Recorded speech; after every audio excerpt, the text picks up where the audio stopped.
गोविंद दो खड़े काके लागू पाए। गुरु गोविंद दो खड़े काके लागू पाए। बलिहारी गुरु आपने। साथियों नमस्कार, सार शब्द भेद सतपुरुष चैनल में आप लोगों का स्वागत है। और इस वीडियो में हम आप सब लोगों को बतलाएंगे कि आदि अनादि मुक्ति पंथ में आप कैसे जुड़ सकते हैं और आदि अनादि मुक्ति पंथ में जुड़ने के बाद जिन नियमों का पालन करना होता है वो नियम कैसे हैं। तो आप बने रहिए इस वीडियो में, शुरू से लेकर अंतिम तक देखिए। यहाँ का नियम साथियों इस प्रकार से है जैसा नियम सारी दुनिया में किसी ने नहीं बनाया होगा। यानी कुछ नियम इसके होंगे जो दुनिया के लोगों ने बनाए होंगे, लेकिन कुछ ऐसे नियम हैं जो सारी दुनिया में आज तक किसी ने नहीं बनाया। तो चलिए जानते हैं आदि अनादि मुक्ति पंथ में जुड़ने के नियम, कैसे जुड़ सकते हैं, जुड़ने के बाद क्या करना होता है जिससे आप अपनी मंजिल तक जा सकते हैं। मतलब भक्ति कर रहे हैं, आप भक्ति मार्ग में चल रहे हैं, परमात्मा की प्राप्ति करना चाहते हैं, मोक्ष की प्राप्ति करना चाहते हैं, आत्म कल्याण करना चाहते हैं। और यही काम साथियों मनुष्य तन का इम्पोर्टेंट काम है, बहुत जरूरी काम। आप ऐसा समझ लो कि आपके अंदर बहुत बड़ी बीमारी लगी हुई है और इस बीमारी की दवा केवल सतगुरु के पास में है। पाखंडी गुरुओं के पास में वो दवा नहीं है, वो अमृत पान नहीं करा सकते हैं जिन लोगों को अमृत के बारे में ज्ञान ही नहीं है। तो आदि अनादि मुक्ति पंथ में जुड़ने के बाद पहले हम बतला देते हैं आदि अनादि मुक्ति पंथ में जुड़ने के बाद जो नियम है वो आपको क्या करना होता है। मान लीजिए कि आदि अनादि मुक्ति पंथ में आप जुड़ गए हैं, तो सबसे पहले आप लोगों को एक नियम ऐसा है जो कि आप लोगों को संत देवराज से कभी भी किसी भी हाल में संत देवराज से आपको झूठ नहीं बोलना है। चाहे स्थिति कितनी भी खराब हो जाए, चाहे स्थिति कितनी भी गंभीर हो जाए, लेकिन संत देवराज से आपको झूठ नहीं बोलना है। क्योंकि आदि अनादि मुक्ति पंथ में जुड़ने के बाद संत देवराज आपके गुरु होते हैं। ठीक है, ये सबसे प्रथम नियम है, सबसे बड़ा सबसे खास नियम है। क्योंकि आप गुरु से जब कोई भी गलती करते हैं, आपसे गलती हो जाती है और जब गुरु से आप क्षमा याचना करते हैं, गुरु से बतला देते हैं सच्ची बात, तो गुरु आपके ऊपर प्रसन्न हो जाते हैं और माफ कर देते हैं। क्योंकि गुरु ने अगर तुम्हें अपनी शरण से अलग कर दिया तो ज्ञान कहां से प्राप्त कर पाओगे। लोगों के अंदर ऐसा भ्रम है कि इस गुरु के पास नहीं तो दूसरे गुरु के पास चले जाते हैं, दूसरे गुरु के पास नहीं तीसरे गुरु के पास चले जाते हैं। हम आपको एक बात और यहाँ पर बतला देना चाहते हैं कि इस विश्व में आज भी एक ही गुरु है जो सच्चा सतगुरु है, जो आत्मा परमात्मा का स्वरूप ज्ञान करवाता है। अब कहने का तात्पर्य समझना, आदि अनादि मुक्ति पंथ में आत्मा परमात्मा का स्वरूप ज्ञान करवाया जाता है। ऐसा गुरु यहाँ मिलता है आप लोगों को। और सारी दुनिया में कहीं भी अगर कोई आत्मा परमात्मा का स्वरूप ज्ञान करवाता है तो उसमें और संत देवराज में कोई भी अंतर नहीं है। इसका मतलब गुरु एक ही है, गुरु का ज्ञान भी एक ही है। लेकिन भ्रमना मनुष्य के अंदर आ जाने के कारण मनुष्य नाना प्रकार के गुरुओं के पास जाते हैं, नाना प्रकार की उनकी बुद्धि जो है तो काम करने लगती है, अलग अलग प्रकार से बुद्धि काम करने लगती है। कोई मतलब निरंकार को समझ रहा है कि यही सत्य है, कोई रामपाल को समझ रहा है कि यही सत्य है, कोई राधा स्वामी को समझ रहा है यही सत्य है। लेकिन सत्य तो वो है साथियों जो सत्य को जानता है और सत्य से आपको अवगत भी करवा सकता है। ठीक है, तो ऐसा सच्चा सतगुरु आप लोगों को आदि अनादि मुक्ति पंथ में मिलता है। जब आप जुड़ जाते हैं तो आपको संत देवराज से कभी भी झूठ नहीं बोलना है, मतलब गुरु से झूठ नहीं बोलना है। और दूसरी बात, जितने लोग आदि अनादि मुक्ति पंथ में जुड़े हैं उन सब लोगों से भी आप झूठ नहीं बोल सकते हैं। अगर आप झूठ बोलते हैं तो आप अपराधी माने जाते हैं, यानी आदि अनादि मुक्ति पंथ के खिलाफ आप चले जाते हैं। सबसे पहला नियम आपने ये समझा। अब नियम नंबर दूसरा देखते हैं। नियम नंबर दूसरे में साथियों जब आप जुड़ जाते हैं, जब आप यहाँ पर आपका एडमिशन हो जाता है, तब आपका नियम है कि आप लोगों को घर बैठे हाजिरी देनी पड़ती है। हाजिरी कैसी? आप लोगों को या तो फोन करके साहिब बंदगी करना है, तो जो फोन करके साहिब बंदगी करने वाली प्रक्रिया है ये आपको 3 दिन में एक बार करना है। अगर आपका व्हाट्सएप नहीं चलता है तो, अगर आपका व्हाट्सएप चलता है, आपको व्हाट्सएप चलाना आता है, तो आपको साहिब बंदगी लिखना है 93 40 47 30 57 पर। इतना आपको लिख देना है व्हाट्सएप में, तो आपकी हाजिरी यहाँ पर लग जाती है। ये काम आपको निस्दिन करना है, क्योंकि आपकी हाजिरी यहाँ लगनी चाहिए। आप जुड़ गए हो, मतलब एडमिशन जमा करके आप जुड़ गए हो और फिर बंदगी नहीं कर रहे हो, इसका मतलब हो जाता है कि आपकी लगन नहीं लग रही है। आपको हमेशा याद रहना चाहिए गुरु के शब्द, गुरु के वचन और आदि अनादि मुक्ति पंथ का नियम आपको हमेशा याद रहना चाहिए कि हमें ऐसा करना है, हमारा ये काम है। तो आपका ये कौन सा काम है? ये बंदगी करने वाला काम है, जो कि आपको प्रतिदिन करना है, सुबह करना है, शाम करना है। और ये बंदगी करने में आप लोगों को मात्र 2 सेकंड लगता है, ज्यादा नहीं लगता है। 2 सेकंड में आप साहिब बंदगी लिख देंगे, 5 सेकंड के अंदर मतलब साहिब बंदगी लिखकर भेज देंगे, आपकी हाजिरी यहाँ पर आ जाती है। ये दूसरा नियम है, दूसरे नंबर का नियम है, ये आपको भूलना नहीं है, यानी कि प्रतिदिन करना। हो सके तो 2 बार करो, हो सके तो 3 बार करो, आप 10 बार भी कर सकते हो। ये तो आपकी लगन है कि आप कितना गुरु को याद करते हो, अर्थात गुरु से लगन आपकी कितनी लग रही है। सबसे बड़ी बात है गुरु से लगन लगाना, क्योंकि परमात्मा को अभी जानते नहीं हो तो परमात्मा से लगन आपकी लगेगी नहीं। और परमात्मा को जानने वाले गुरु होते हैं, आत्मा परमात्मा को जानने वाले गुरु होते हैं। तो गुरु जो है, तो गुरु के द्वारा आपको आत्मा परमात्मा का ज्ञान प्राप्त हो जाता है। आप यूं समझो कि गुरु जो होते हैं आपको अपने बगल में बिठा लेते हैं, अपने साथ बिठा लेते हैं, अपने बराबर का बना लेते हैं, अपने जैसा बना लेते हैं, वो होते हैं गुरु। तो मोह माया में उलझा हुआ संसार साथियों जल्दी समझ नहीं पाता है कि हकीकत क्या है। यानी यहाँ के जो नियम है, इन नियमों को देखकर बहुत सारे लोग डर जाते हैं।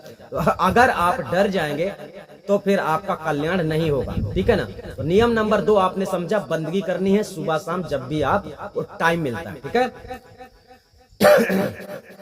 अब देखते हैं नियम नंबर 3। नियम नंबर 3 में साथियों जो आप लोगों को आदि अनादि मुक्ति पंथ से प्रथम में मिलता है, एक गुरु वंदना मिलती है, एक आरती का शब्द मिलता है और एक गुरु मंत्र मिलता है ना। गुरु मंत्र हम उसको कह रहे हैं, हालांकि वो मंत्र नहीं है, परंतु एक परमात्मा के सांकेतिक नाम है जो हम आपको यहाँ से देते हैं, ठीक है ना।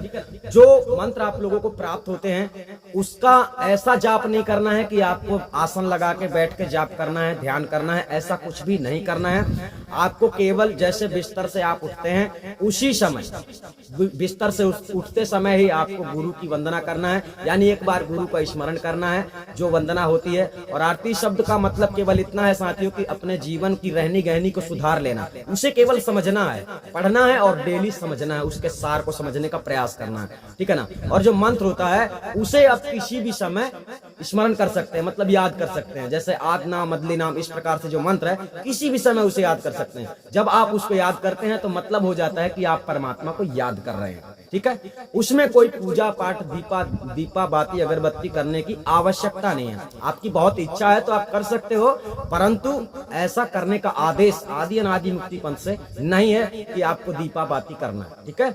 आपने 3 नंबर के नियम को अच्छी तरह समझ लिया होगा कि आपको पूजा पाठ बिल्कुल नहीं करने को कहा जा रहा है। आपको जैसे आपने सुबह उठ के पिता के चरण छुए, इसी प्रकार से सुबह उठ के गुरु की वंदना करो, है ना, और परमात्मा की वंदना करो, परमात्मा को स्मरण करो। बस यही चीज आपकी लगन को बढ़ाती है, ठीक है ना।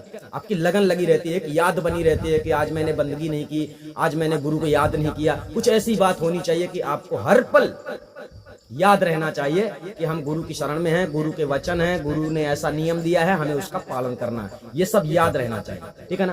तो आपने यहाँ पर समझा 3 नियम का कि जो गुरु मंत्र आपको यहाँ पर वर्तमान में प्राप्त होते हैं, तत्काल में जितनी समय आपको प्राप्त होते हैं उतनी समय से आप लोगों को ऐसा नहीं करना है कि पूजा पाठ कर लो, मंदिर में अगरबत्ती धूप लगाने लगो। लगाते हो वो आपकी मर्जी है, आप लगा सकते हो, परंतु यहाँ से इसका आदेश नहीं है ऐसा करने का, ठीक है ना। अगर करते हो तो उसमें कोई बुराई भी नहीं है, ठीक है ना। लेकिन आदि अनादि मुक्ति पंथ का हुक्म नहीं है, आदेश नहीं है, क्योंकि सदगुरु कबीर साहब का हुक्म नहीं था, आदेश नहीं था, इस प्रकार से, ठीक है। तो अब चलते हैं नियम नंबर 4 में। नियम नंबर चौथे में साथियों यहाँ ध्यान रखना है कि आपको परस्त्री गमन नहीं करना है। परस्त्री गमन साथियों करने से सत्य धर्म खंडित हो जाता है, इसलिए सत्य धर्म के मार्ग से आप नीचे आ सकते हो, इसलिए परस्त्री गमन आपको बिल्कुल भी नहीं करना है। ये नियम नंबर चौथा है। नियम नंबर 5वें में हम ले रहे हैं कि जो नशे की पाबंदी थी, यानी कि 2022 में अब यहाँ पर परिवर्तन किया गया है। परिवर्तन क्या किया गया है वो आप अच्छी तरह से जानते हैं।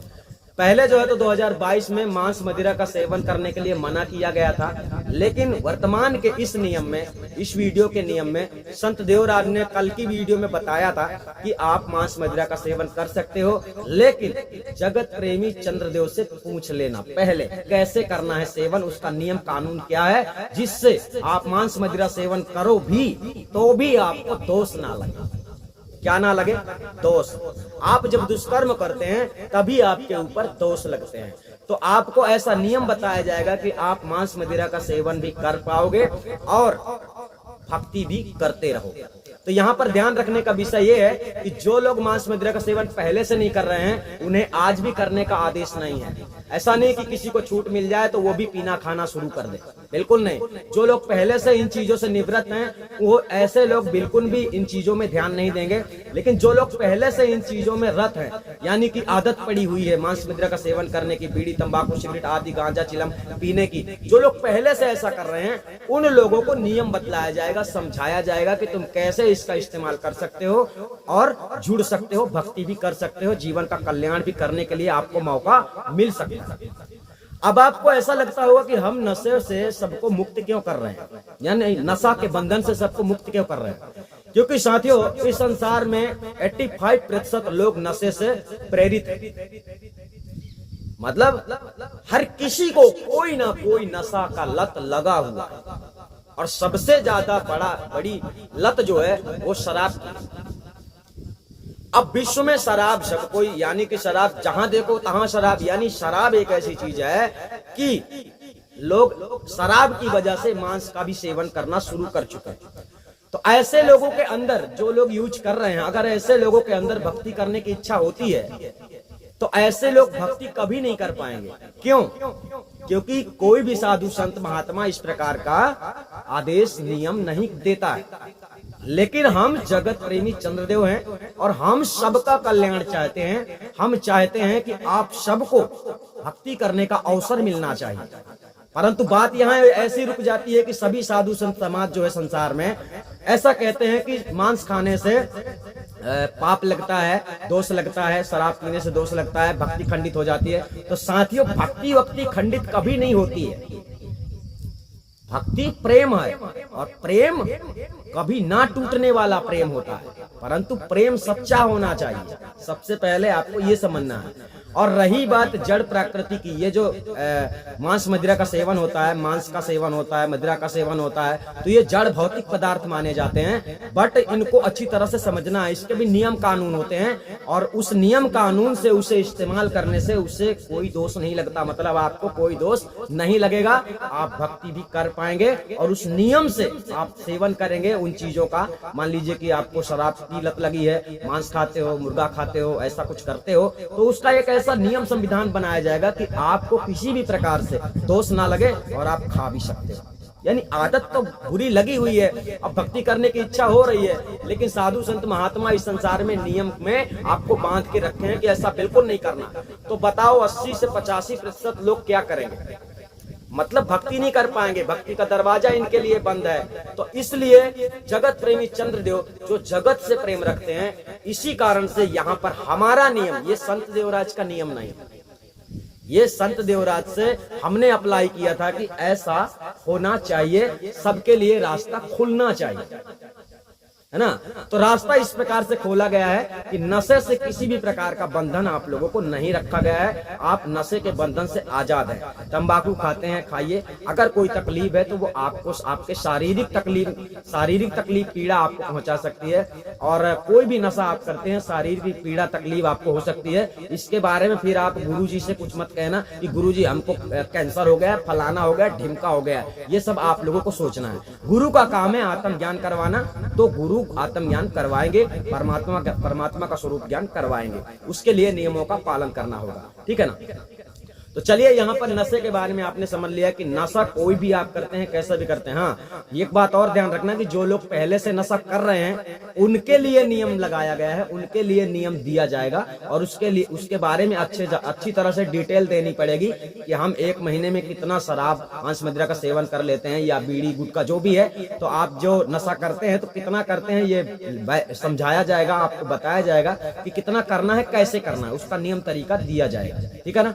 ये नियम जो हम दे रहे हैं ये जगत प्रेमी चंद्रदेव का नियम है, मतलब हमारा। ठीक है ना। ये हमारी तरफ से नियम सारे संसार के लोगों के लिए है, ताकि कोई भी मनुष्य भक्ति करने से पीछे ना रहे। कम से कम कोशिश तो करे। अगर कोशिश करोगे तो मंजिल भी पहुंच सकते हो। यानी मनुष्य का तन पाया है, संसार में आए हो, मनुष्य का तन पाने के बाद में मनुष्य के तन का दो मतलब होता है, एक तो भोग और एक मोक्ष। यानी ये दोनों काम आपके पूरे हो जाएंगे। यानी भोग का मतलब यही है कि जो आप चीज चाहते हैं, खाना पीना है ना, आपकी इच्छाएं होती है, तो उसको तरीके से खाओ पियो, तरीके से इस्तेमाल करो, तो आप लोग मतलब दोनों काम कर पाएंगे। यानी आप सुख भी भोगेंगे और दुख भी भोगेंगे संसार में, और मोक्ष प्राप्त भी कर लेंगे। ठीक है। तो ये रहा आप लोगों का नियम, यानी चौथा नियम। अब चलते हैं 5वें नियम में। ठीक है ना। तो 5वां नियम साथियों क्या है? 5वें नियम में आप लोगों को ये ध्यान रखना है कि अब यहाँ पर आप लोगों को जुड़ना कैसे। अभी तो ये हो गया कि जुड़ने के बाद के जो नियम है वो हमने बतलाया, लेकिन अब आपको यहाँ पर बताया जा रहा है कि आप लोग जुड़ेंगे कैसे। तो जुड़ने के लिए आप लोगों को सबसे पहले तो आइडेंटिटी कार्ड आपको भेजना होता है। अगर नहीं भेजे हो तो भेज देना, और अगर भेज चुके हो तो खुशी की बात। ठीक है। आइडेंटिटी कार्ड का मतलब होता है आधार कार्ड या फिर पैन कार्ड या फिर परिचय पत्र या फिर ड्राइवर लाइसेंस, इनमें से कोई भी एक कागज जिसमें आपका शुद्ध नाम होना चाहिए, आपका पता होना चाहिए, आप कहाँ के रहने वाले हैं। क्योंकि जो एडमिशन प्रथम में होता है, किसी का भी एडमिशन होता है तो घर बैठे होता है, यानी आपको आने की इजाजत नहीं मिलती है। आपको आने की इजाजत तब मिलती है जब आपका समय पूरा हो जाता है। तो समय कितना रखा गया है? समय आपका रखा गया है 5 वर्ष। यानी आप आज जुड़ते हैं तो आपकी मुलाकात संत देवराज से 5 वर्ष के बाद ही होगी। यानी 5 वर्ष पूरा आपका इंटरव्यू में चला जाएगा। ये साधारण इंटरव्यू माना जाता है। ये योग्यता लाने के लिए 5 साल की दूरी बनाई गई है, ताकि आपके अंदर किसी भी प्रकार की बुराइयां हो तो वो तब तक खाली हो जाएं, आप लोग बुराइयों से अलग हो जाएं, अपने आप को नियंत्रण में कर लें। धीरे धीरे से गुरु से आपकी लगन लग जाए और ज्ञान को समझ के आपके अंदर की चेतना जो है तो जागृत हो जाए। यानी जब आपको ज्ञान करवाया जाए तब आपका बुद्धि, आपका विवेक इतनी तेजी गति से काम करे कि आप उस वस्तु को पहचान सकें। किस वस्तु को? जो वस्तु आपको गुरु से प्राप्त होने वाली है, मतलब आत्मा परमात्मा का स्वरूप ज्ञान। आत्मा परमात्मा का स्वरूप ज्ञान क्षण मात्र में प्राप्त होता है, इसमें कोई संशय का विषय नहीं है, ये बिल्कुल सत्य बात है। लेकिन जो चेतना जगाने वाला विषय होता है, इसमें साथियों टाइम लगता है। यही 5 वर्ष लग जाए, 10 वर्ष लग जाए, तो पूरी कोशिश हम करते हैं कि 5 वर्ष के अंदर आपकी चेतना जागृत हो जाए, जिससे आपका काम एक साथ पूरा हो जाए। यानी परमात्मा में रमण होने वाला विषय। तो परमात्मा में रमण आप तब हो गए जब परमात्मा से आपकी लगन लगेगी। जब आप संसार के मोह माया में ही उलझे रहेंगे तो आपकी परमात्मा से लगन नहीं लगेगी। इसलिए आपकी चेतना को जगाने के लिए आपको 5 वर्ष की दूरी रखी जाती है, ताकि आप 5 वर्ष के अंदर अपने अंदर सुधार ले आए, अपने अंदर परमात्मा से लगन लगा लें, अपने अंदर गुरु की मूर्ति को बिठा लें। गुरु की मूर्ति बिठाने का मतलब यह है कि गुरु के ज्ञान को अपने निर्मल अंग, मतलब मन को निर्मल कर लें गुरु के ज्ञान से। ये धीरे धीरे से होगा, एकदम से नहीं होगा। ठीक है ना। तो ये जो जुड़ने का नियम है, तो इसमें सबसे पहले आपको आइडेंटिटी कार्ड भेजना होता है, और इसके बाद आइडेंटिटी कार्ड के अनुसार, यानी आधार कार्ड आपका बतला रहा है कि आप 44 साल के हैं, 50 साल के हैं, 55 साल के हैं, उसके अनुसार आप यहाँ पर एडमिशन फीस को समझ लेते हैं। और उसके बारे में हम अच्छी तरह से बतलाएंगे कि एडमिशन फीस का महत्व क्या है, कारण क्या है, उसका वजह क्या है। 2022 में ही, यानी हमारे द्वारा जगत प्रेमी चंद्रदेव, यानी कि हमारे द्वारा ही आप लोगों को बतलाया गया है कि एडमिशन फीस जो है तो 2023 में डबल हो जाएगी। वही हुआ। 40 वर्ष के अंदर तक के लोगों का पहले का फीस था 100 रुपया प्रति वर्ष। यानी कि पहले का नियम था 40 वर्ष का अगर आदमी है तो उसका फीस है 4000 रुपए। ठीक है, एडमिशन फीस। और वर्तमान में 40 वर्ष का अगर आपका उम्र है, 40 के अंदर या कि 40 अगर आपका उम्र है, तो आपका 8000 फीस है। यानी कि 100 रुपए पहले था, अब 200 रुपए वर्तमान में फीस हो गया है। यानी कि 200 रुपया एक वर्ष का। अगर 40 वर्ष के हो तो आपका कितना फीस हुआ? 8,000। कितना हुआ? अगर 20 वर्ष के हो तो आपका फीस कितना हुआ? 4,000। यहाँ पर समझ लेना। तो 40 तक के लोगों का जो फीस है वो 200 रुपया वर्ष है, और 40 से लेकर 50 तक का जिसका उम्र है उन लोगों का 300 रुपया फीस है, क्योंकि उन लोगों का 150 रुपया था और ये वर्तमान में उनका 300 रुपया वर्ष का वार्षिक फीस बनाई जाती है।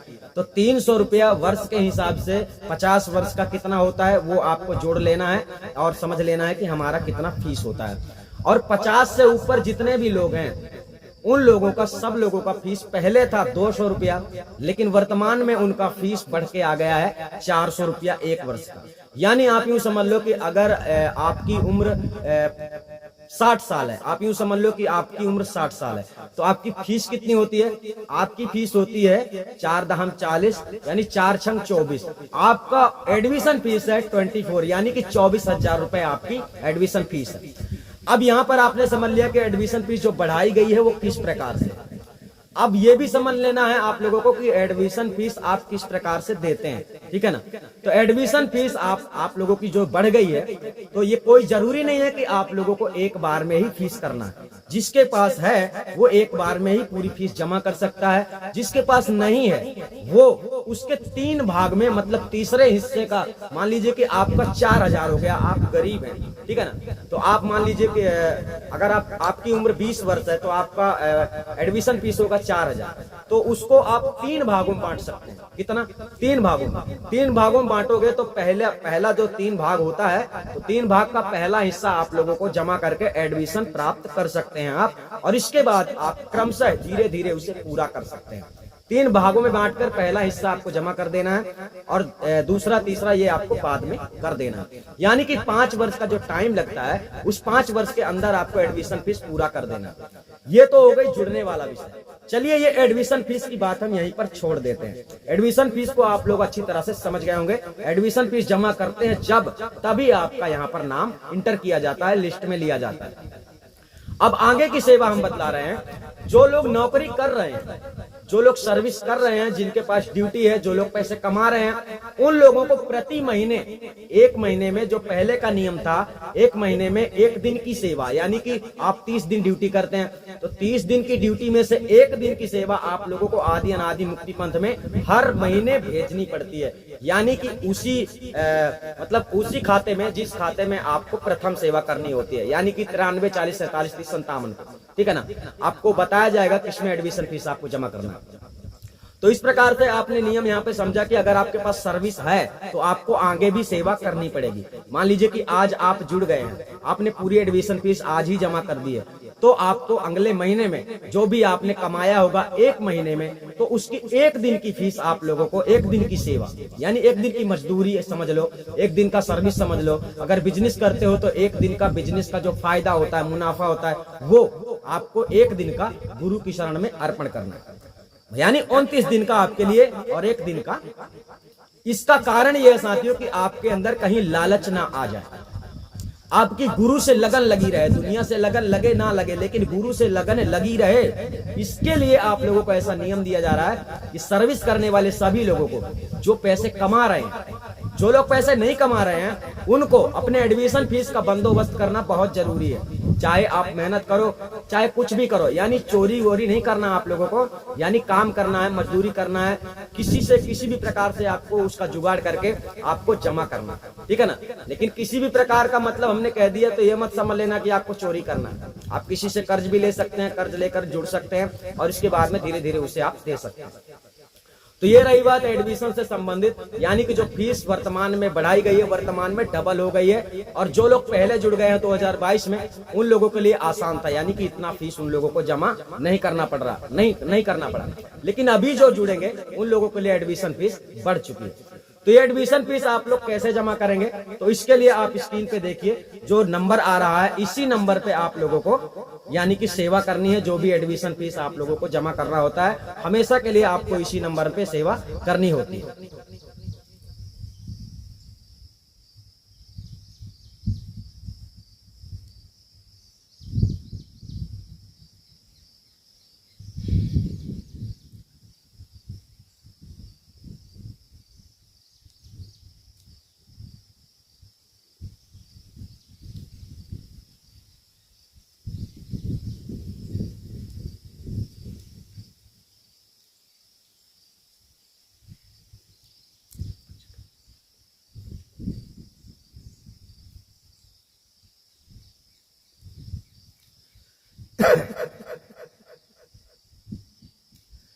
चलिए अब देखते हैं नियम नंबर 6वां। नियम नंबर 6वें में साथियों ये आता है कि आप लोगों को समाज नीति का पालन करना।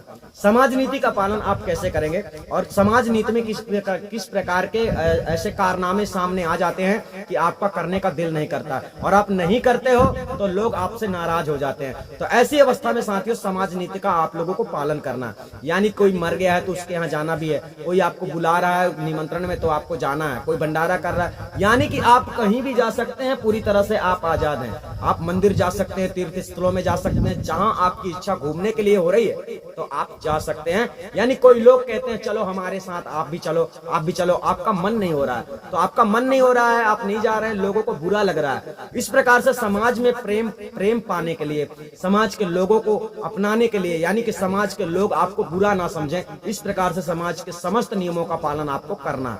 भले ही वो पाखंड है, आडंबर है, असत्य है, फिर भी ये समाज नीति के पालन के नियम है कि समाज नीति में आपको समाज का पालन करना है, नियम का पालन करना है। समाज में नियम होता है कि पिता बेटी का पैर पड़ता है, इसी प्रकार से आपको इन चीजों में बिल्कुल भी दिक्कत नहीं लेना है कि आपकी भक्ति खंडित हो जाएगी, ऐसा बिल्कुल भी नहीं हो सकता है। आपको समाज नीति का पालन करना है, राजनीति का पालन करना है, यानी राज्य के नियमों का जो आपके राज्य में चल रहा है, यानी कि सरकार के जो नियम कानून होते हैं उसे फॉलो करना बहुत जरूरी है। यानी सरकार के खिलाफ आपको नहीं जाना है, ये संसार में रहने का नियम है, ठीक है। ये संसार में रहने का जो कानून होता है, शासन होता है, राजनीति होती है, तो राजनीति के चपेट में आपको नहीं आना, यानी इनसे अलग रहना है, पंगा नहीं लेना है, दूर रहना है, मतलब लड़ाई झगड़ा नहीं करना, इनके नियमों को नहीं तोड़ना है, ठीक है, उनके खिलाफ नहीं चलना है, अपने हिसाब से चलना है, अपने सिद्धांतों। आपका सिद्धांत ऐसा है कि सर्वत्र जगत में आप सबसे प्रेम रखें, सबसे स्नेह रखें, आपके अंदर किसी के लिए बुराई नहीं होनी चाहिए। इस प्रकार से हृदय में रखने से आपके अंदर धीरे धीरे से समदृष्टि आ जाती है, ठीक है। और जब समदृष्टि साथियों आ जाती है तब आप लायक बनते हो। जब आपको सबके अंदर प्रेम दिखने लगता है, सबका प्रेम आपके अंदर दिखने लगता है, जब आप सबको अच्छा समझने लगते हो, तब आप समझ लो कि आपका मन निर्मल हो गया है, शुद्ध हो गया है। हाँ, एडमिशन फीस के बारे में हमने समझाया नहीं कि पैसे जो लगते हैं वो क्यों लग रहे हैं, किस वजह से लग रहे हैं, उसका कारण क्या है, ठीक है। तो सबसे पहली बात, इस संसार में वर्तमान में देखा जाए तो लोभी लालची लोग ज्यादातर भक्ति कर रहे हैं। सबसे पहली बात तो कबीर साहब के सिद्धांत में जो एक वाणी आती है कि कामी तो बहुते तरह, क्रोधी तरह अनंत। कामी तर जाएगा, क्रोधी भी तर जाएगा। साहब ने कहा कामी तो बहुते तरह, क्रोधी तरह अनंत, लोभी जियरा ना तरह, कहाँ है कबीर सिद्धांत। तो सबसे बड़ी जांच होती है लोभ की। अगर आपके अंदर लोभ लालच है तो आप पैसे नहीं दे सकते किसी को। मतलब बात वही है कि एडमिशन जो फीस लग रही है ये आपके जेब से निकलेगा नहीं, आप उल्टा ही बोलने लगेंगे पैसे लगते हैं। क्योंकि एक व्यक्ति हमको ही एक बार बोल रहा था कि भगवान का नाम बेचते हो, तो भगवान का नाम नहीं है जो बिक रहा है, ये तो आपकी विद्या है, जिस विद्या को सिखाने की हम फीस लेते हैं, ये ध्यान रखना। जिस विद्या को सिखाने की हम फीस ले रहे हैं, यानी कि आदि अनादि मुक्ति पंथ में आप लोग जो दे रहे हैं वो आपकी फीस है, वो आपको गुरु दक्षिणा दी जाती है, वो उसे दक्षिणा समझ लो आप। जब आपको ज्ञान प्राप्त होता है तब आपको 25 पैसा भी देने की जरूरत नहीं है, तब आपको कुछ नहीं देना पड़ेगा। तो यहाँ पर आपको समझना है कि जो भगवान का नाम की बात आती है तो भगवान का नाम आदि अनादि मुक्ति पंथ में नहीं बेचा जा रहा है। भगवान का नाम कोई खरीद नहीं सकता है, भगवान के नाम की कोई कीमत नहीं है। दरअसल सच पूछो तो भगवान का कोई नाम ही नहीं है। अब लो जिसका नाम ही नहीं उसका नाम हम बेचेंगे कहां से, है ना। तो इस प्रकार से अपने अंदर की भ्रमना को हटा देना है। जो एडमिशन फीस लगता है उसमें विचार कर लेना है कि मुझे करना चाहिए नहीं करना चाहिए। अगर आपको आपके मन में ऐसा सवाल आता है कि पैसे क्यों लगते हैं तो आपको नहीं जुड़ना चाहिए। और अगर लगता है कि हमारा जन्म परमात्मा की भक्ति के लिए हुआ है, मोक्ष की प्राप्ति के लिए हुआ है, तो सदगुरु की शरण में यानी आदि अनादि मुक्ति पंथ में सेवा करके समर्पण हो जाना है। ये आपकी समर्पण की फीस है। यानी आपने जीवन में अरबों खरबों कमाया हो तो उससे कोई फर्क नहीं पड़ता है, लेकिन उतनी सेवा अगर आप एडमिशन फीस के आधार में कर देते हैं तो हम मान लेते हैं कि आप संत देवराज सतगुरु में समर्पण हो गए हो। हम ऐसा मान लेते हैं।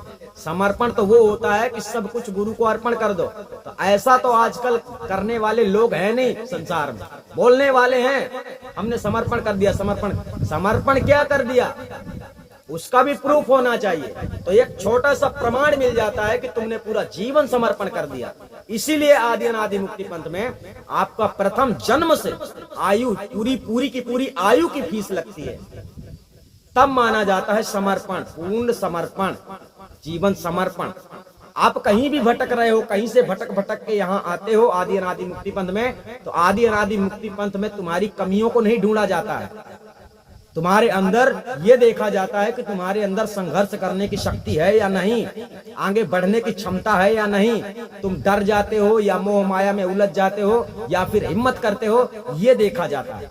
तो ये जांच पड़ताल इस प्रकार से साथियों आदि अनादि मुक्ति पंथ में जांच पड़ताल जो किए जाते हैं, आपकी मनोकामना को पूर्ण करने के लिए किए जाते हैं, ताकि आपके अंदर किसी भी प्रकार की कमी ना रह जाए। तो आप लोगों ने यहां पर समझा होगा कि सबसे पहली बात होती है लोभ लालच की जांच, दूसरी बात हो जाती है सेवक होने की जांच। मतलब आप सेवक हो, जब सेवा रूप में आप करोगे, सेवा रूप में मनुष्य कहाँ नहीं दान करता है, बड़े बड़े भंडारे होते हैं। अभी 20 मार्च का जो कार्यक्रम हुआ है, इसमें भी बहुत सारे लोगों ने सेवा किए थे और उनके आधार पे ही इतना भव्य कार्यक्रम हो पाया, है ना। तो आपको यहाँ पर समझना चाहिए कि जो एडमिशन फीस आप जमा करते हैं वो आपने सब कुछ अपने सदगुरु को समर्पण कर दिया। यहाँ से एक छोटी सी प्रमाणिकता आदि अनादि मुक्ति पंथ में संत देवराज को मिल जाती है कि चलो बंदा प्रेम करता होगा परमात्मा से, जीव कल्याण करना चाहता है, आत्मा का कल्याण चाहता है, इसीलिए तो इतना पैसा दे रहा है, सेवा कर रहा है, मेहनत कर रहा है, लगन लगा रहा है, बंदगी कर रहा है और आदि अनादि मुक्ति पंथ के नियमों का पालन करने के लिए तैयार हो चुका है, तो लगन लगी होगी तब ना। तो ऐसा नियम जो है संसार में साथियों किसी ने नहीं लगाया, क्योंकि अगर ऐसा नियम लगा देंगे तो उनके दरवाजे में कोई जाएगा नहीं। क्योंकि यहां पर हम देख रहे हैं आदि अनादि मुक्ति पंथ में 100 लोग जब आते हैं तो उसमें से 15 लोग जुड़ पाते हैं और बाकी 85 लोग भाग जाते हैं। तो 85% लोग कैसे हैं, कमजोर हैं, लगन नहीं है, ऊपरी मन से भक्ति कर रहे हैं। मेरी बीवी ठीक हो जाना चाहिए, मेरा बच्चा ठीक हो जाना चाहिए, मेरा सब ठीक रहना चाहिए, मेरे कोई गड़बड़ी नहीं होना चाहिए, कुछ इस प्रकार से विचारधारा लोगों के हैं। तो ये मोह माया की भक्ति है। और धन ना देने वाली जहां बात आती है, जहां लोग एडमिशन फीस नहीं देते हैं ना, तो वहां से सिद्ध हो जाता है लोभ की भक्ति करे न कामा साहेब परम सयान। यानी मनुष्य परमात्मा को पाने के काबिल नहीं है और परमात्मा को पाने की जिद करता है, मुझे चाहिए मुझे चाहिए। इसलिए अगर पैसे देने से बात बन जाती तो पैसे लेकर हम कितने लोगों को ज्ञान दिला चुके होते हैं। यानी भाई ज्ञान देने का अधिकार संत देवराज को है, जो आत्मज्ञान है वो हमारे अधिकार क्षेत्र में नहीं आता है। तो संत देवराज ज्ञान अगर पैसों से बात बन जाती तो आप सब लोगों को पैसे लेकर हम ज्ञान दे चुके होते, है ना। लेकिन ऐसा नहीं हो सकता, ऐसा संभव नहीं है। इसलिए 5 वर्ष का टाइम लिया गया कि 5 वर्ष के अंदर आपके अंदर की चेतना जागृत हो जाए, आप समझ सको कि संसार में मेरा एक ही सिद्धांत है, मोक्ष मुक्ति। क्योंकि ऐसा सुख तो कितने बार पाए और कितने बार दुख भी इतना मतलब झेले। मनुष्य का तन भी आपको अनेकों बार मिला होगा, लेकिन मुक्ति नहीं मिली तो घूमते रहे, आज भी घूमते हो और फिर घूमते रहोगे अगर ऐसे ही घूमते रहे तो। यानी मोह माया में आडंबरों में फंसकर बीवी बच्चे, है ना, लड़के बच्चे, नाना प्रकार के इन मोह माया में आप लोग उलझे रहेंगे तो ये आपको 84 लक्ष योनियों में ही ले जाएंगे। क्योंकि साहब ने बतलाया है सतगुरु फकत जगत में दुख से छुड़ाने वाले, भाव सिंध में कुटुंब के सब हैं डुबाने वाले। एक सतगुरु होता है जो आपको मंजिल तक ले जा सकता है। मतलब कहने का आपको उस योग्य बना सकता है जिस योग्य बन जाने से आपके अंतर्गत से विकार खत्म हो जाते हैं और आप परमात्मा में विलीन हो जाते हैं, मुक्ति प्राप्त कर लेते हैं। और इस विद्या को सीखने की फीस है यहाँ पर एडमिशन फीस। अब ये विद्या आपको सरल लगती है, आपको लगता है आत्मज्ञान प्राप्त करने के पैसे ले रहे हैं, तो ये आपकी गलती है। आपके हर सवाल का जवाब देने के लिए हम तैयार रहते हैं, यानी कि आपके गुरु तैयार रहते हैं, संत देवराज। यानी जब भी आपके अंदर कोई संशय होता है, कोई सवाल है, तो उसका जवाब कौन देगा? अभी लोग क्या करते हैं, गुरु बनाए हुए हैं और दूसरे गुरुओं के पास जाते हैं सवाल पूछने के लिए। आधे अधूरे गुरु बना के बैठोगे तो सवाल तो इधर उधर पूछोगे ही। लेकिन अगर तुम्हारा पूर्ण गुरु होगा ना, तो तुमको कहीं नहीं जाना पड़ेगा, गुरु तुमको समझा देगा सब कुछ। तो इस प्रकार से सदगुरु कबीर साहब ने साथियों सब कुछ समझाया है, लेकिन जगत प्रपंच के लोगों ने, प्रपंचियों ने अलग अलग तरीके से ज्ञान समझा दिया है, इसलिए आज दुनिया भ्रमित है। तो आप समझ गए होंगे आदि अनादि मुक्ति पंथ में आप कैसे जुड़ सकते हो, और आदि अनादि मुक्ति पंथ में जुड़ने के बाद जो नियम फॉलो करने होते हैं वो भी आप समझ गए। सबसे बड़ी बात होती है, सबसे बड़ी साधना है आपको अपनी रहनी गहनी संभालना, यानी कि अपने आप को नियंत्रण में रखना। ठीक है, ये सबसे बड़ी साधना है। खपड़िया में ध्यान लगाना साधना नहीं है, किसी मंत्र का जाप करना साधना नहीं है, व्रत उपवास रखना साधना नहीं है ना, आरती चौका करवाना साधना नहीं है, दीपा बाती जगाना साधना नहीं है। ये सब साधन बेकार हैं परमात्मा प्राप्ति के लिए। तो आप लोग समझ गए होंगे, और हम कोशिश करते हैं कि यहाँ के नियम आप लोगों को अच्छे लगे होंगे। बस इतना है कि एडमिशन फीस बढ़ गई है वर्तमान में, तो शायद आप लोगों को तकलीफ हो सकता है, उसके लिए हम कुछ भी कह नहीं सकते हैं, क्योंकि जितना लेट करोगे, आप जितना लेट करेंगे उतना ज्यादा फीस बढ़ता जाएगा। आने वाले भविष्य में ऐसा नियम लग जाएगा कि अभी तो लाखों में एक जुड़ रहे हैं और बाद में करोड़ों में एक जुड़ेंगे, क्योंकि एडमिशन फीस बढ़ती जा रही है और पता नहीं कि 20/3/2024 में क्या हो जाने वाला है। और 20/3/2024 में हो सकता है उम्र की पाबंदी लगा दी जाए। अभी तो उम्र की पाबंदी नहीं लगाई गई है, इसलिए कि भूले भटके बहुत सारे ऐसे लोग हैं जो बुजुर्ग हो गए हैं लेकिन ज्ञान नहीं हुआ है, लगन तो उनकी लगी है। तो ऐसे बहुत सारे लोग अभी आ रहे हैं, इसलिए हम बैन नहीं लगा रहे हैं, मतलब कि उम्र में बैन नहीं लगा रहे कि इतने उम्र तक के लोगों को भर्ती नहीं मिलेगी। हम नहीं चाहते कोई भी मनुष्य जीवन से भटक रहा है, जीवन इतना खत्म हो गया और वो अब उसको शरण ना मिले। इसलिए आप लोगों को मौका है 2024 तक आ जाइए, यानी कि जुड़ जाइए। जिनकी ज्यादा उम्र हो गई है ऐसे लोग बिल्कुल भी लेट ना करें, और धन दौलत पैसे का लालच ना करें, मोह ना करें, क्योंकि आज अगर आप जुड़ जाएंगे तो आने वाले भविष्य में 5 वर्ष पूरा होते ही आपका वो काम पूरा होगा जो 50 साल में पूरा नहीं हुआ, 20 साल में पूरा नहीं हुआ, यानी कि 30 साल से भक्ति कर रहे हो, पूरा नहीं हुआ। ठीक है, तो जब इतना समय आपने व्यतीत कर दिया अधूरे ज्ञानियों के पास में, पाखंडी गुरुओं के पास में, तो अब सच्चे सदगुरु के पास में आपको 5 वर्ष की परीक्षा देनी होगी, 5 वर्ष का ट्रेनिंग आपको करना पड़ेगा, और 5 वर्ष में आप तैयार हो जाएंगे। आपके अंदर वही विवेक बुद्धि आ जाएगी जो विवेक बुद्धि हमारे अंदर है और जो विवेक बुद्धि आपको चाहिए। ठीक है, विवेक बुद्धि, विवेक शक्ति ज्ञान से प्राप्त होती है। यानी जब गुरु सच्चा मिल जाता है तो गुरु के पास दोनों चीजें होती हैं, विवेक और ज्ञान। चल सतगुरु की हाट ज्ञान बुध लाइए, लीजिए साहेब को नाम परम पद पाइए। तो जब सतगुरु की हाट, जहां सतगुरु की शरण में जाओगे तभी आपको ज्ञान बुद्धि की प्राप्ति होती है, सच्चे ज्ञान की। उल्टी बुद्धि देने वाले, उल्टी शिक्षा देने वाले संसार में बहुत है, लेकिन सत्य ज्ञान आपको सतगुरु से प्राप्त होता है। अब जानते हैं नियम नंबर 8 के बारे में। नियम नंबर 8 में साथियों आप लोगों को जानना है कि तुम्हें ज्ञान मिलेगा कैसे, है ना, ज्ञान को समझोगे कैसे। आप लोगों को जो ज्ञान मिलने वाला है, यानी आत्मा परमात्मा का स्वरूप ज्ञान, उसे आप कैसे पहचानोगे, जिसे आप सदियों से नहीं जाने, अनंत समय आपका बीत गया, यानी नाना प्रकार की योनियों में भटकते भटकते मनुष्य का तन पाया है, और मनुष्य का तन पाने के बाद आदि अनादि मुक्ति पंथ में आप जुड़ गए हो या फिर जुड़ना चाहते हो। तो जुड़ने के बाद में जब आपको ज्ञान प्राप्त होता है तो आप कैसे पहचानोगे। आप लोगों को आदि अनादि मुक्ति पंथ में प्रैक्टिकल ज्ञान मिलता है। प्रैक्टिकल मतलब आत्मा परमात्मा का स्वरूप ज्ञान तत्काल करवाया जाता है। अब प्रैक्टिकल कैसे होगा, उसको आप कैसे मानोगे कि ये सही है, उसका जवाब देने के लिए सदगुरु कबीर साहब की वास्तविक वाणियां उपलब्ध है। यानी सत्य कैसे है। अब सत्य बोलने वाला इस संसार में सदगुरु कबीर थे, और उनके ही वाणियों के अनुसार प्रमाणित किया जाएगा कि यही सत्य है, क्योंकि वाणियां ही बतलाएंगी कि आप लोगों को गलत ज्ञान मिला है या सही। क्योंकि आज वर्तमान में सदगुरु कबीर साहब की वास्तविक वाणियां ही आप लोगों की आंखें खोल रही हैं, इसलिए आदि अनादि मुक्ति पंथ की ओर आप लोग दौड़ रहे हैं। तो जिस प्रकार से आज सदगुरु कबीर साहब की वाणियों पर आप लोग विश्वास करते हैं, इसी प्रकार से जब आपको आत्म परमात्मा का ज्ञान स्वरूप ज्ञान दिया जाएगा, उस समय भी आपको सदगुरु कबीर साहब की वाणियों का भरोसा करना होगा और विश्वास करना होगा कि हाँ यही सत्य है। मतलब वही है, जब आपको आत्मा परमात्मा का स्वरूप ज्ञान दिया जाएगा, कराया जाएगा, और आप कहोगे ऐसा कैसे हो सकता है, ये नहीं है, तो ये फिर गलत बात हो जाएगी।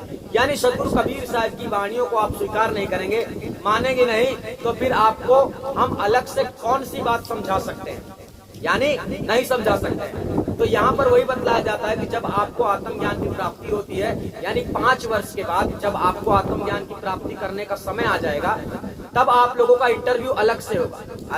अलग से जो इंटरव्यू होगा वो कैसा होगा, वो होगा 2-2 महीने का, यानी पेपर देने वाला विषय हो जाता है। आपको जो सत्संग दिए जाते हैं सुनने के लिए, आप कोशिश करो कि सारी बातों को सुनते जाओ और समझते जाओ। इम्पोर्टेंट सवाल जो हैं उन्हें अच्छी तरह से ध्यान में रखते जाओ कि हमने कौन सी बात कहाँ पर बताई है, संत देवराज ने कौन सी बात कहाँ पर बताई है, वो सारी बातों को आपको समझ के रखना है दिमाग में। जब आपसे पूछा जाएगा तब आप उन्हीं सवालों का जवाब उसी प्रकार से दे देना है। मतलब आप भले अपने तरीके से दे सकते हैं, अगर आपने समझा है तो देंगे। अगर आप सत्संग नहीं देखते हैं, आदि अनादि मुक्तिपंथ में जुड़े हैं, तो भी आप आदि अनादि मुक्तिपंथ के खिलाफ जा रहे हैं, क्योंकि सत्संग में सुनना और समझना बहुत जरूरी है कि सच्चाई क्या है। तो आपसे 5 सवाल किए जाएंगे, उन 5 सवाल के सही आप जवाब दे देते हैं तो आपको तत्काल आत्मज्ञान की प्राप्ति हो जाती है। यानी 5 वर्ष के बाद जब आपको इंटरव्यू लिया जाता है, तो आपका इंटरव्यू घर बैठे लिया जाएगा। अगर इंटरव्यू में आप फेल हो जाते हैं, 2 महीने का फिर टाइम दिया जाएगा, और उस टाइम के बाद में आपका फिर इंटरव्यू होगा। प्रश्न बारंबार बदल जाएंगे, और जितने प्रश्न आपसे 5 प्रश्न पूछे जाते हैं, और वो 5 प्रश्न ऐसे होंगे जो वीडियो में पहले से बताए गए हैं। ठीक है, ऐसा नहीं होगा कि आप वीडियो में है नहीं, वीडियो में बताया नहीं गया और आप लोगों से पूछा जा रहा है, ऐसा नहीं है। ये आपकी जिम्मेदारी है कि सत्संग आप देखते रहेंगे तो समझते रहेंगे। 2-2 महीने का इंटरव्यू होगा।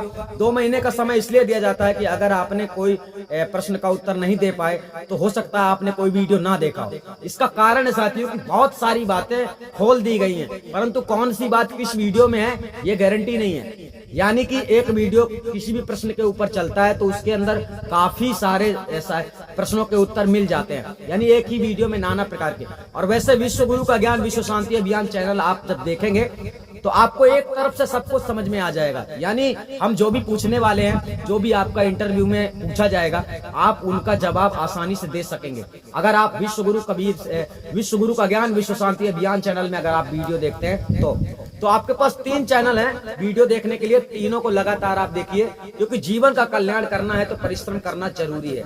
यानी इंटरव्यू का मतलब हमारा ये हो जाता है, जब आपका इंटरव्यू लिया जाएगा तब समझ लेंगे हम, यानी हमें पता चलेगा कि आपकी चेतना कितनी जगी हुई है, कितनी तीव्रता से आपके अंदर समझने की शक्ति है।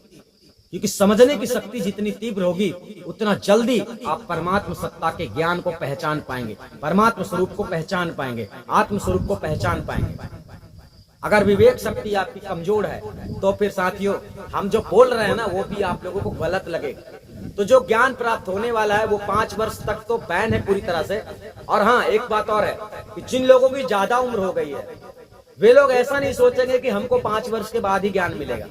5 वर्ष के अंदर अगर आपके साथ किसी प्रकार की दुर्घटना हो रही है, किसी प्रकार की स्थिति खराब हो गई है, आप मृत्युशैया में पड़े हुए हैं यानी कि मरने वाले हैं, तो तत्काल आपको ज्ञान करवाया जाएगा। ऐसा उन लोगों के लिए नियम है जो अपनी स्थिति गंभीर स्थिति में पड़े हुए हैं, जिनको मर्ज है, तकलीफ है, समस्याएं हैं, जो मरने वाले हैं, ऐसे लोगों को। परंतु एडमिशन फीस सबको जमा करना आवश्यक है और ज्ञान सत्संग को सुनना आवश्यक है, ठीक है ना।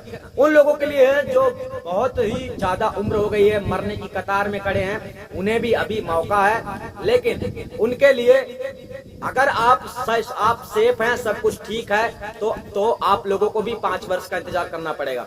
लेकिन बीच में कोई स्थिति खराब होती है, तबीयत गंभीर होती है और ऐसा लगता है कि मैं मर जाऊंगा, तो आपको ज्ञान के बिना मरने नहीं दिया जाएगा।